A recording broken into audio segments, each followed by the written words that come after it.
All right, so what we're going to look for, what you're going to try to bring into existence, is a simplicity in your very being. It's going to be very hard to do it in 2.5 days. We have a 9-day program where it's more successful. But in this process, I will bring in something of the quality of consciousness that is that seed quality of our I amness, of our existence. I call it the Sat, the Absolute, that in which there is no other, that in which all is contained and all is one simultaneously,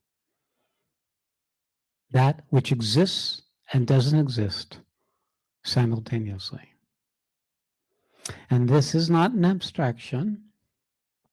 It's something you have to spend a lot of time preparing yourself to be able to experience or to recognize or to hold.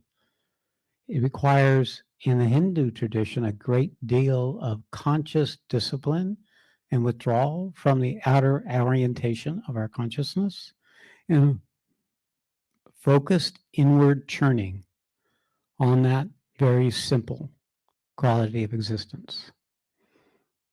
So what we're doing here is we're focusing on the most simple quality of your existence.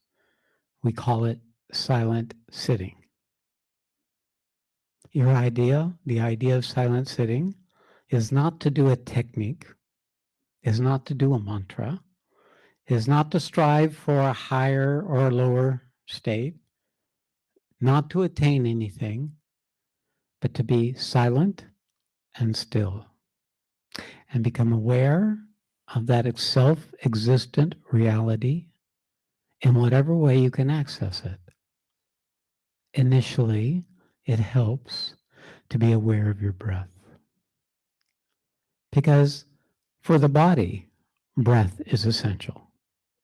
You can get by without water or food for long periods of time, but without breath, you as an embodied creature will cease to exist very quickly in this dimension.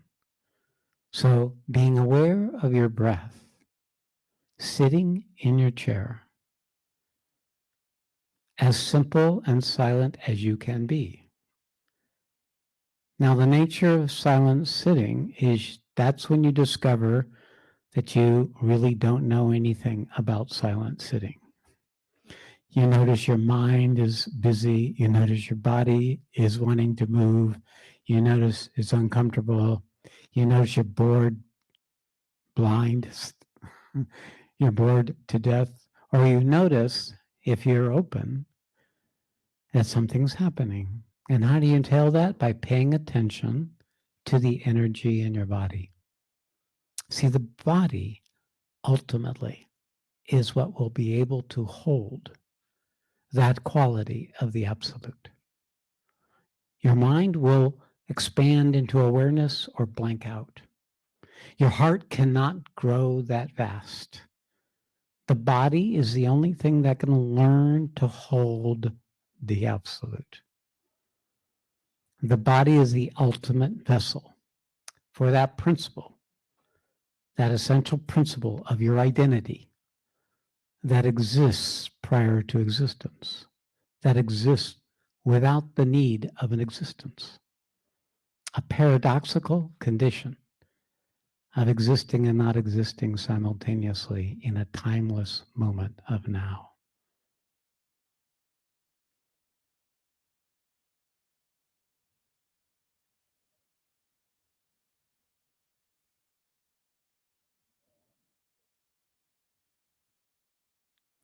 So we have to hold a vessel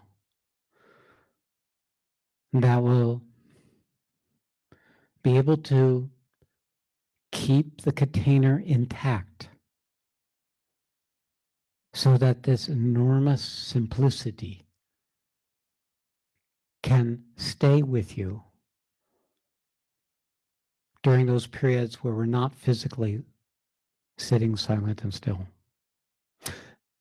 Your intention is to be able to carry whatever happens, whatever piece of the truth that you're able to access in this room with you when you walk out the door, gather your things, decide if you're going to eat something here or walk home or get a taxi or a bus. You want to hold this as a conscious application of intelligent effort. Now, for some of you, it'll be your heart that will open up, and it will feel a sense of connection to something that is unspeakably wonderful. And that is also the first showings of the Absolute. The Absolute itself is the source of all love. I have a saying that says, truth manifest is love. Love unmanifest is truth.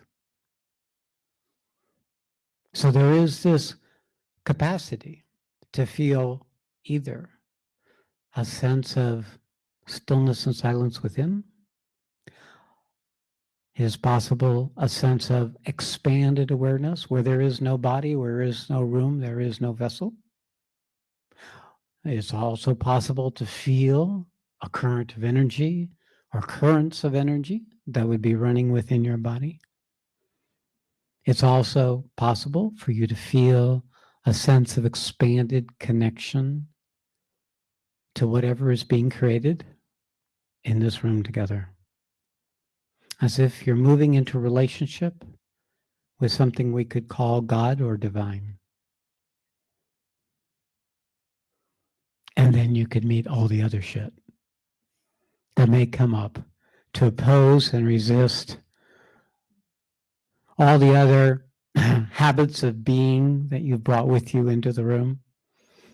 Your mother, your father, your grandmother, your grandfather, their grandmother, and their grandfather, any collection of the collective error that you've picked up and made your own, you'll also get to meet in this room. And that can be quite entertaining. You may not particularly enjoy it, but it will be also part of the process of you getting simple by meeting that which you've not yet met, that's in the way of you being simple, to becoming empty, pure, transparent, yet firm vessel for truth.